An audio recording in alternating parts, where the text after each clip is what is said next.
Published 2242 EDT, the 3rd of September 2017. Updated 0352 EDT, the 4th of September 2017. Churches damaged by floodwaters in hurricane-ravaged Texas held makeshift services on Sunday in tents, parking lots and even batting cages. Texas Governor Greg Abbott had declared Sunday a day of prayer across the state and urged residents to be steeled by their beliefs at a time of crisis.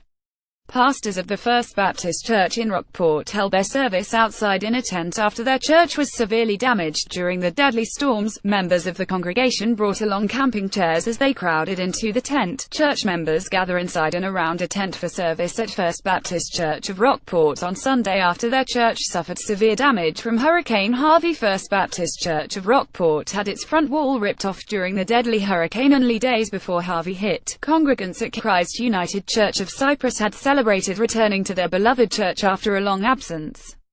In the spring of 2016, the building had been devastated by a storm that forced the congregation to gut the historic structure and rebuild. Now they will have to start again after the small brick church suffered extensive damage. About 60 people gathered for the service where Pastor Jeffrey Willie said he reminded his congregation that the church is not the building.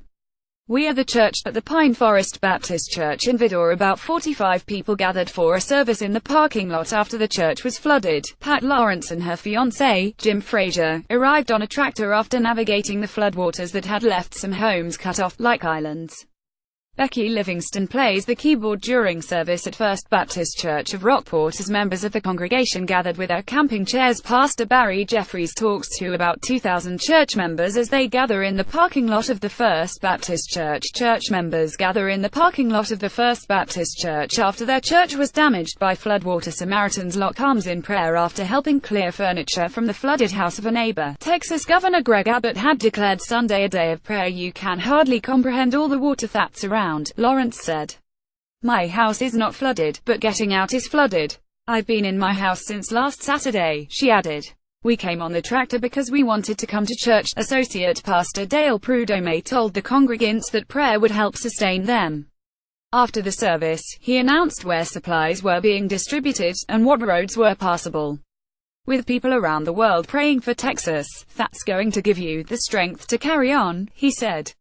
"To know that your brothers and sisters are there beside you, that they're mourning with you, they're struggling on your behalf in prayer." At the First Baptist Church in Humble, a morning service was also held for about 2,000 people in the parking lot. A pile of debris was stacked at one end of the lot, the church that was once flooded with more than 2 feet of water on the other. Hundreds of volunteers have been helping strip the building of damaged materials. Brittany Root, of Kingwood, kisses her son Caden Root, 1, during Sunday service of First Baptist Humble in the church's parking lot. Church members are seen through the window of a water-damaged room as they gather in the parking lot of the First Baptist Church for Sunday service. Sadie Brink left praise with Reese's Ismont Center and Susan Deloney right near the batting cages at Athletes Sports Training in Port Arthur. Kathy Norris and her husband Danny Norris Center pray alongside members of their United Methodist Temple congregation. They held their service at an athletics facility on Sunday. The United Methodist Temple in Port Arthur held its service in the batting cages at an athletics facility owned by one of their church members. The service at Joel Osteen's Houston megachurch was filled with talk of the deadly storm and its aftermath. "Harvey came, but it didn't take us out," Osteen said, after congregants listened to a live band accompanied by a light show. While many of the attendees stood and waved their arms, "We are going to come out of this stronger than before." The televangelist and his Lakewood church had been criticized last week on social media for not offering to shelter people driven out of their homes. The church later opened its doors for those in need. Osteen urged those at the service and those watching online, "Don't run away from your faith, run to your faith." Pastor Joel Osteen said that God knew Houston could handle the devastating Hurricane Harvey during his Sunday service. Parishioners of the Lakewood Church led by Pastor Joel Osteen pray together during the service. Church members react as they listen to the reading of scriptures and sermon by Pastor Dale Lee during the morning service at Cowboy Church in Orange. Chad Campbell wipes his eyes as his father R.C. Campbell hugs daughter-in-law Ann Campbell during the morning service at Cowboy Church.